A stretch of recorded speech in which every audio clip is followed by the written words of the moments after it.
So, meat eaters, this video is not for you. This video is for vegans. As a person who's interested in how we should best live, and as a person who's experimenting with that as best I can, I get a lot of people with very fervent views telling me their views.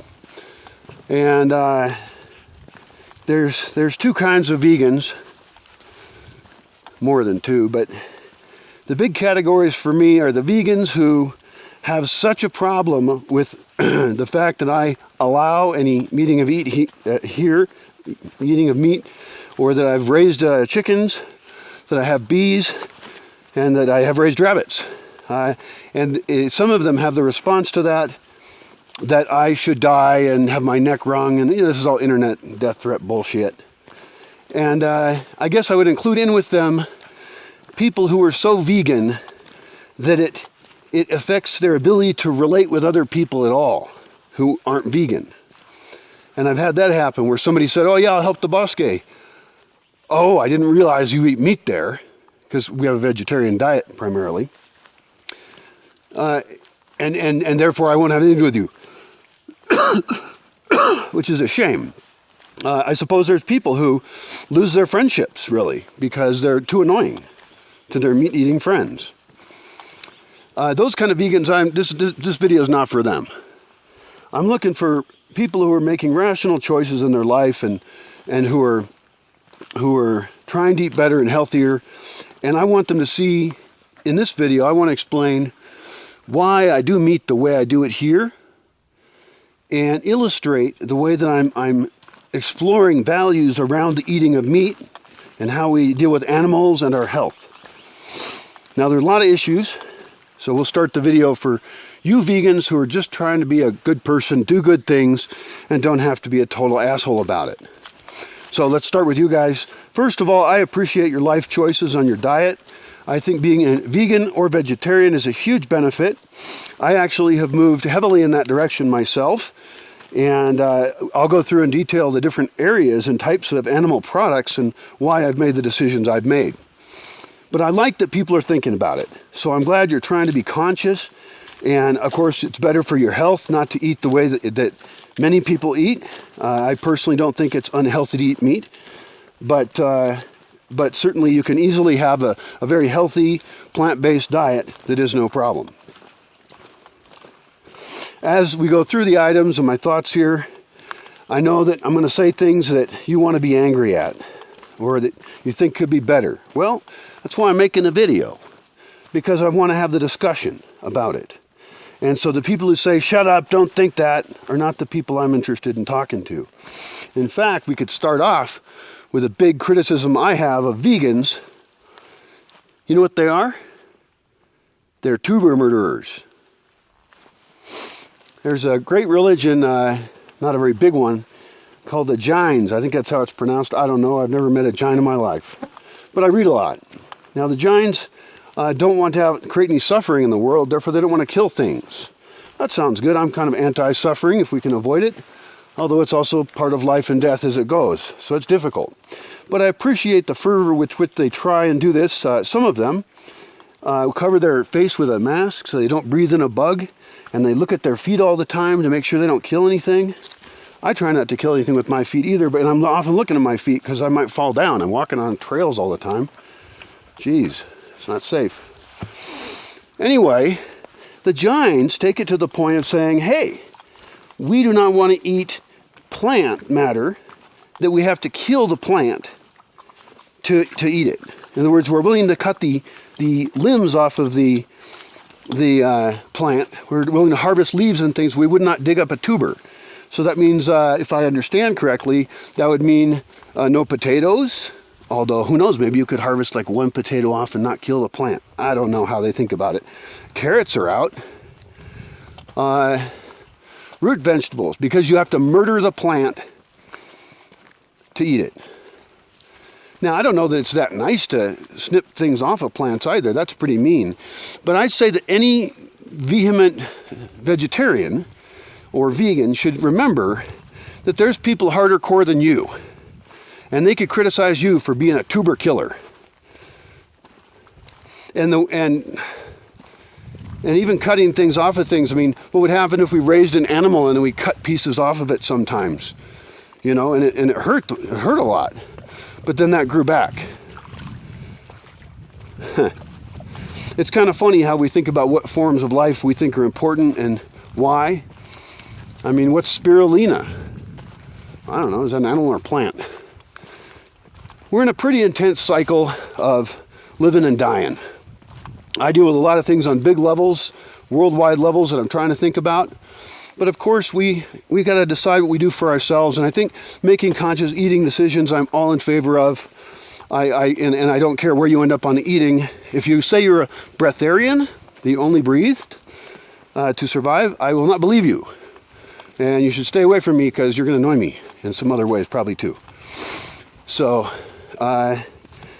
advocates of any one particular diet as being the best thing, I don't know. I am a person who eats less meat than many others. Although every time I go to town, I get meat. I think my more important contribution, other than what I eat personally, although that should be like the Bosque food, the best food there is here in the Bosque. Holy mackerel. Another tree over there got hit by lightning. It's all ripped open. We'll go take a look at that. Hey, death happens. Even the sky will attack you. What are we talking about? Oh yeah, so some people get real picky about things like I have to eat this, I can't eat that because my health is so special. And I'm like, okay, there are diseases people have, there's legitimate stuff, you know, but let's not just make our whole hobby. I mean, I don't like when people waste too much time on food anyway, like when it's just luxury dining and fancy shit from everywhere and they're so excited to have this new food. I think it's kind of a waste of time. It's very temporary, doesn't get anything built. But the ones that do it for health reasons, like, oh, I can't have that. Oh, they have all these food superstitions they got from their culture or from some book. That is just ridiculous. Those people are too hard to feed. And I think I'm generally in favor of food systems that work at larger scales. Not everybody making little special goddamn diets that, you know, so their little fragile body can survive.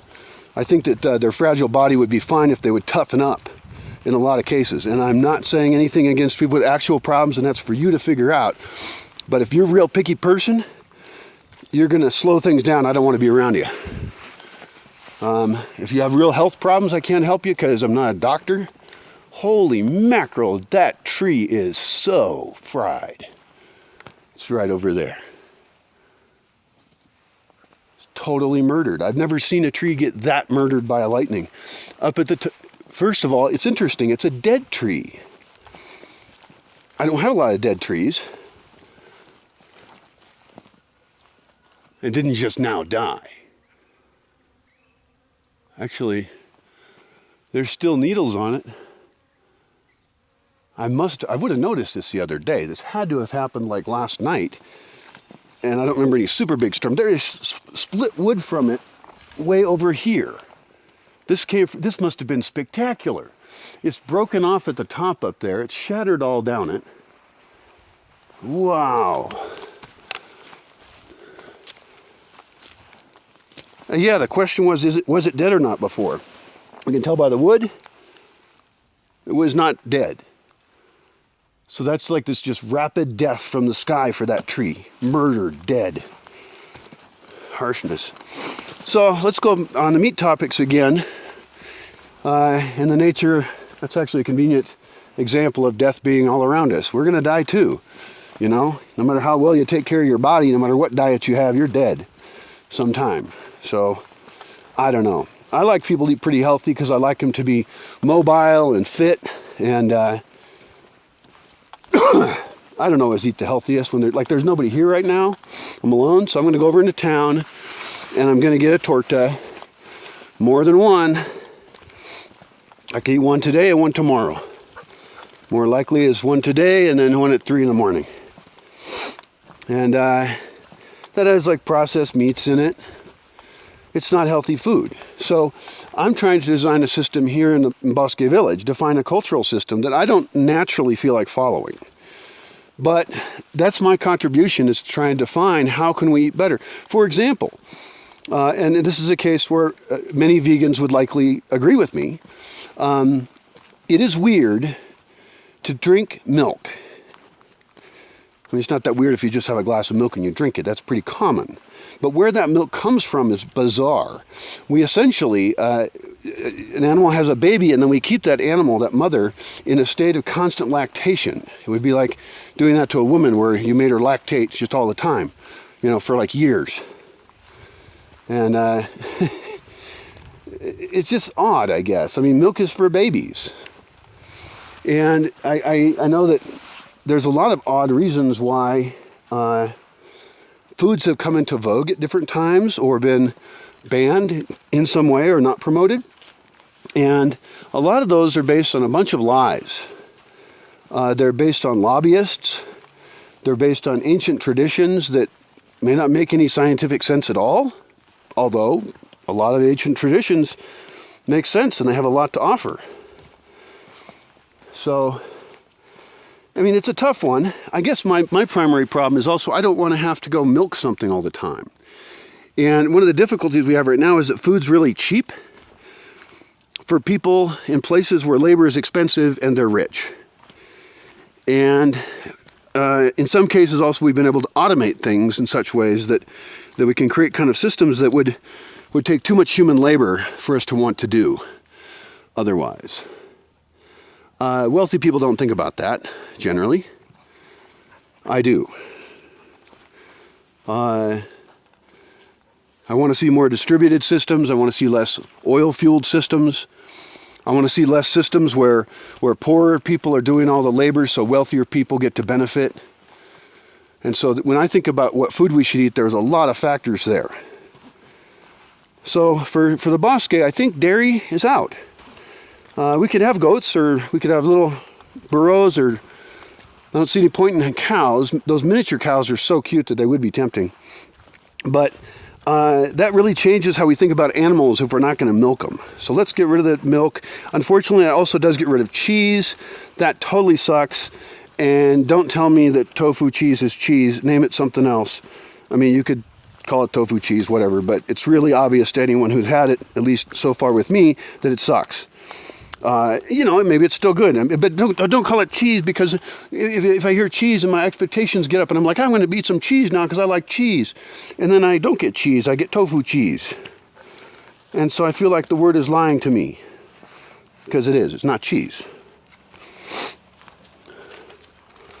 Now, how about raising animals for meat? Well, let's do something better than that. There's just so many different issues around each issue. And so take notes on this and comment if you like. Each of these issues I take very seriously. First of all, were we evolved to eat meat? Were we evolved to eat meat? Well, we're a really odd omnivore. You may have heard that we're apes. There's apes and there's monkeys. I think apes don't have tails. I don't have a tail, so I'm probably an ape. Woo, woo, woo. And apes will eat meat, but they eat a lot of plant-based things. And so this is one of the reasons I'm in general agreement that probably a lot of people are pigging out on way too much meat. And that could have a bad health impact. I don't know. It could be you could do just fine on a very meat-based diet. Like Eskimos, I think, eat a lot of meat. And there's some people who that's their diet. But you want it to be good meat, local meat that doesn't come from suffering systems. And meat is very expensive. It's ecologically expensive, and it's literally expensive by many people's standards in the world. Meat is a luxury item for rich people. If you're eating meat all the time, you're probably not that poor. Now, I think that anybody who looks at the industrial meat system, the way we produce meat, I can't imagine how someone could defend it. Well, I can, because I've read them, and they often sound like nice people, and they're trying to provide a product to a bunch of people. But some of it sounds absolutely horrific, and there's videos of some of that. But even like just large-scale production of meat using all these resources just seems like the wrong way to do it to me on several levels. And I don't speak from some extremist viewpoint, I don't think. I'm just trying to figure this stuff out. And I'm certainly sympathetic with the people who currently provide the meat, that's for them is an economic thing that they need to have happen. I would be very much against subsidizing that with any tax money, because I'm against almost all subsidies anyway, because they're just somebody figuring out a fancy way to steal from somebody else. It also makes society do really weird, messed up stuff sometimes. That's not good. So I'm against these, massive, huge feedlots with just tons of cattle. I'm certainly against things based on scale, I guess. I think your meat should grow in your neighborhood, and I can tell you how to do that.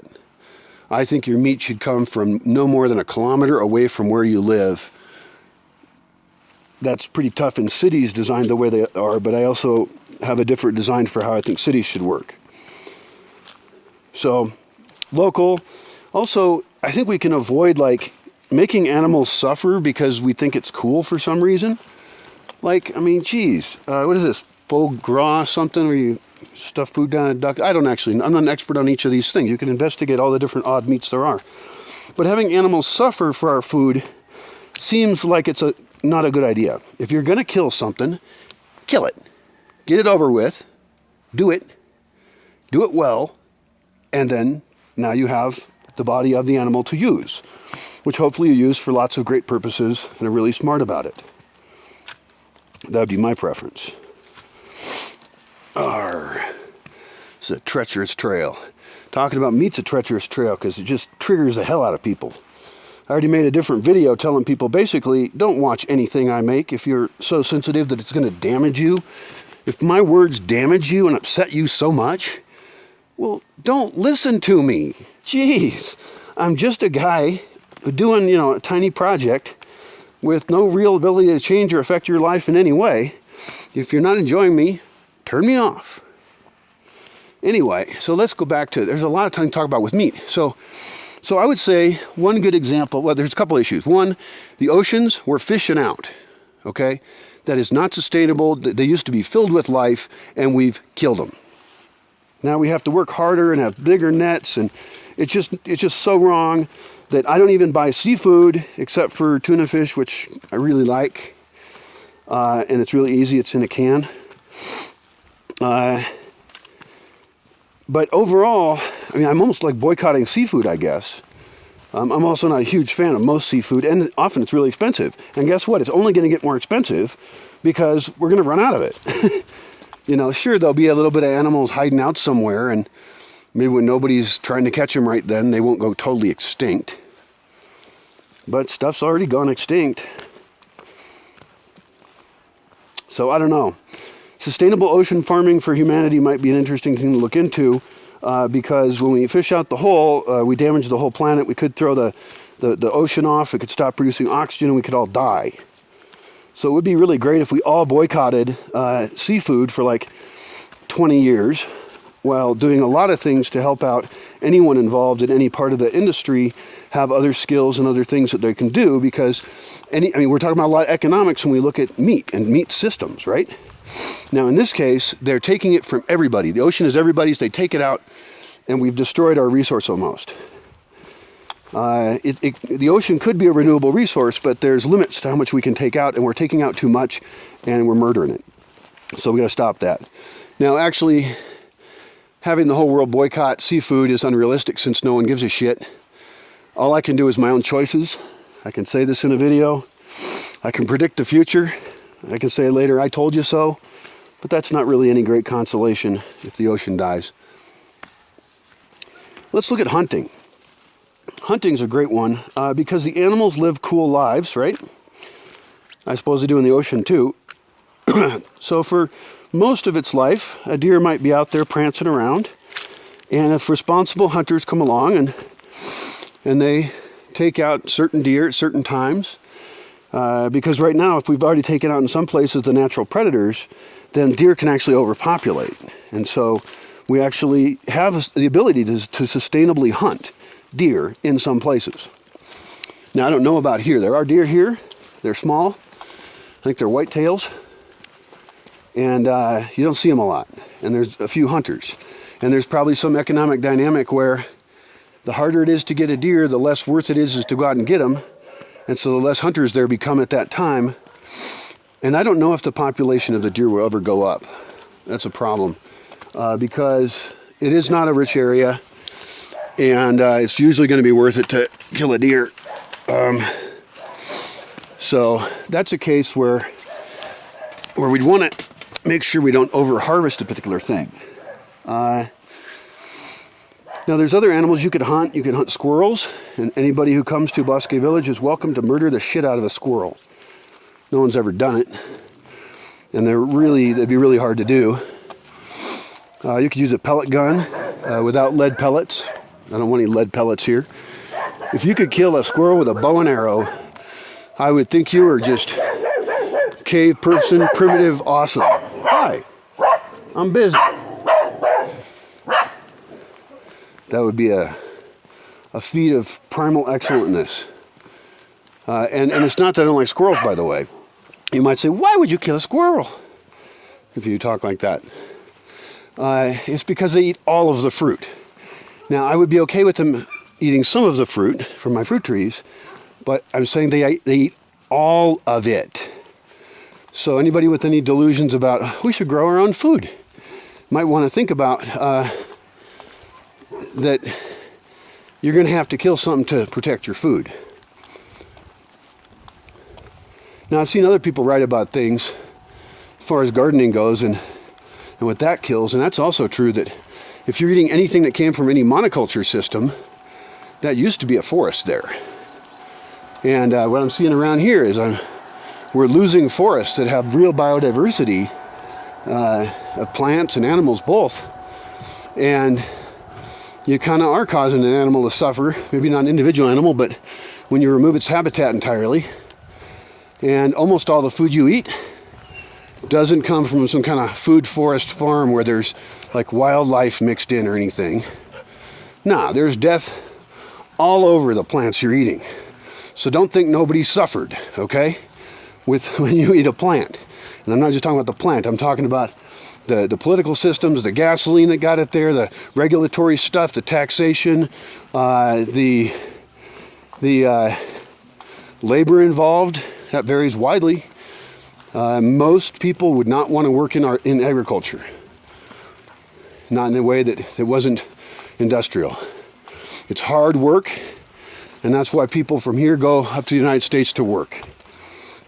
So if you want to look at all the pain and suffering surrounding your food, I understand that we'll talk more about animals as well, animal products, but understand that everything we eat, our whole food system is contaminated by suffering. Let that sink in, really. Especially if you think about criticizing somebody else for their choices, because your choices might be pretty evil too. And I know that's tough to change. Let's get back on meat though, shall we?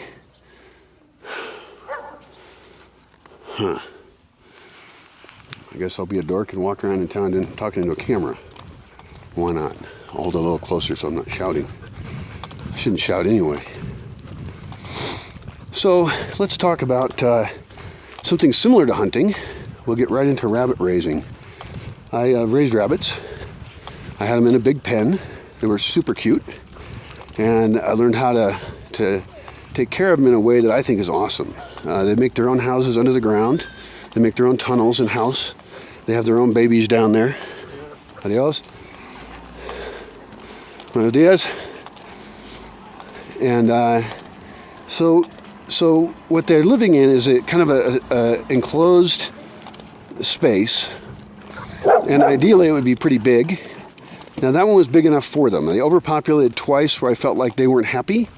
How do you measure the happiness of a rabbit? Did the rabbit get to vote on whether it wanted to be living in this cage or not? Is a rabbit a wild animal? Well, not this one. Because we've domesticated rabbits over time, and those particular rabbits, this gets into our strange relationship with all kinds of animals. I mean, there's even people who think it's bad to have a dog. Anybody who thinks that also should not watch anything I say, because it's just going to piss them off. I love dogs. They're on my team. They protect me. I protect them. This is a primal friendship that is the awesomest thing I got, you know? So dogs are not wolves, and domesticated rabbits are not wild rabbits. I'm gonna lock some of these dogs up on a leash here. That dog killed a puppy the other day here. I had to, oh, it was right here. I'm going to get the hell away from here. There might be another puppy. And I had to pay for that puppy. My dogs are semi-wild. They'll kill shit. Which is another moral question to think about, just to add in there, you know, somewhere. Is it wrong for my dogs to eat meat? Now, they're omnivores. I could probably keep them going without meat.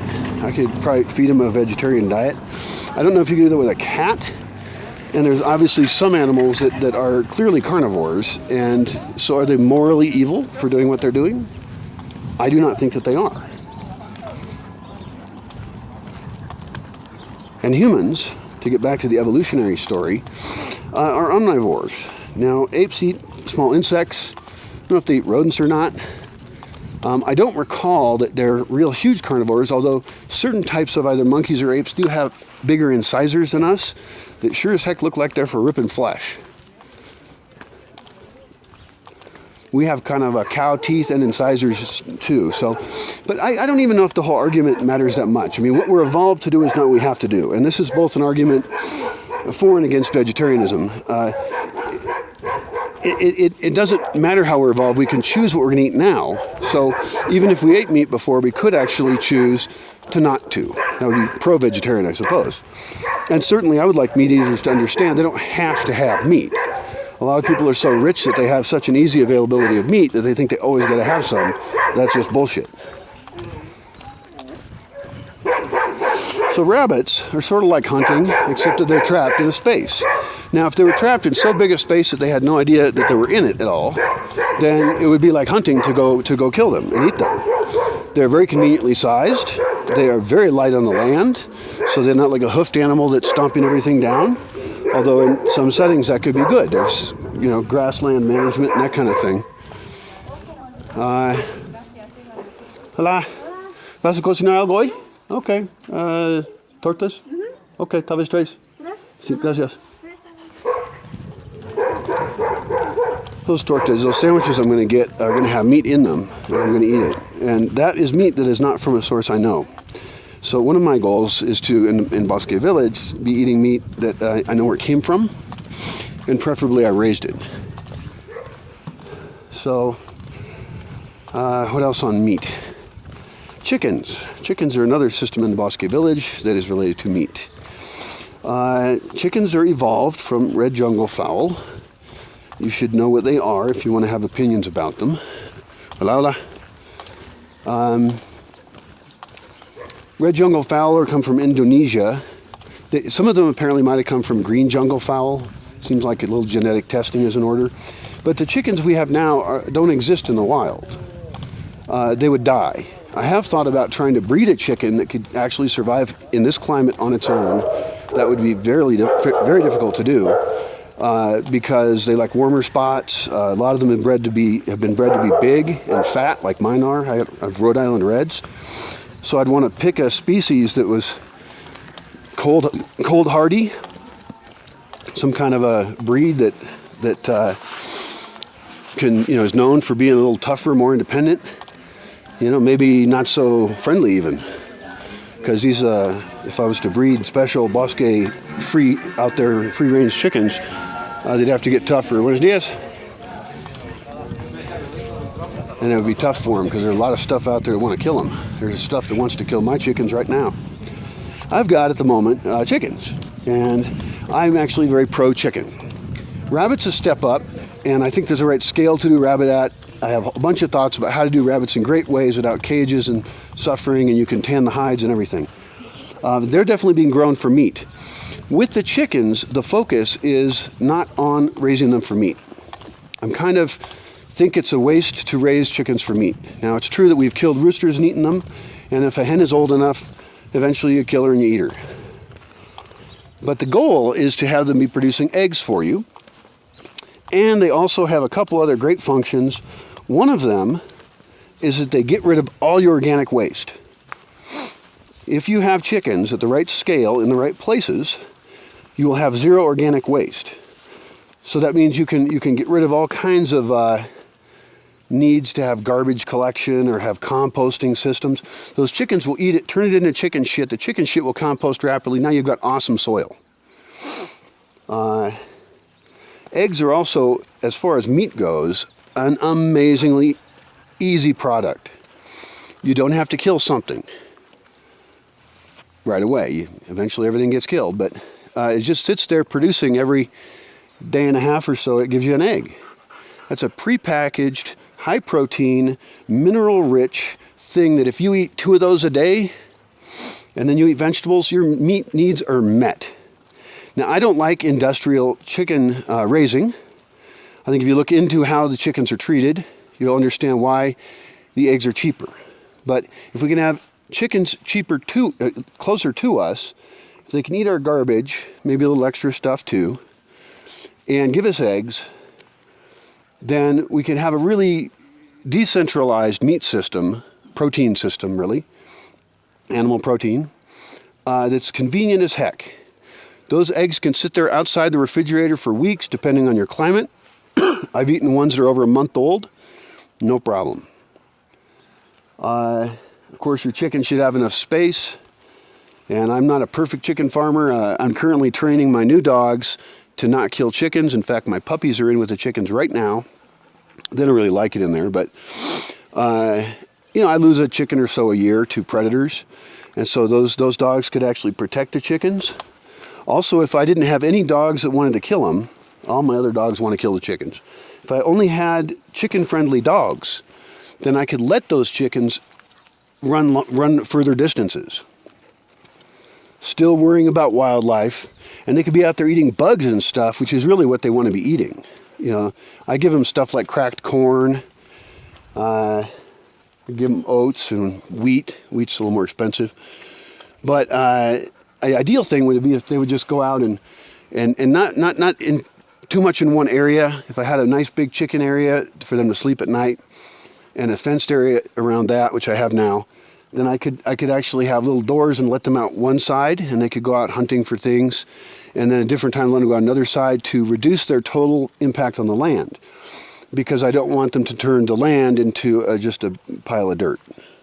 The other thing I can actually do with the way I raise them now, and I'm telling you it's not ideal, I would like it to be larger, is I can dump in there things like pine needles, sawdust, natural products I can get for free, could be oak leaves, and that's to keep it cleaner, but they also turn those things into compost much faster because they're walking around, they're pooing and peeing, and they're scratching at stuff and moving the dirt around looking for bugs.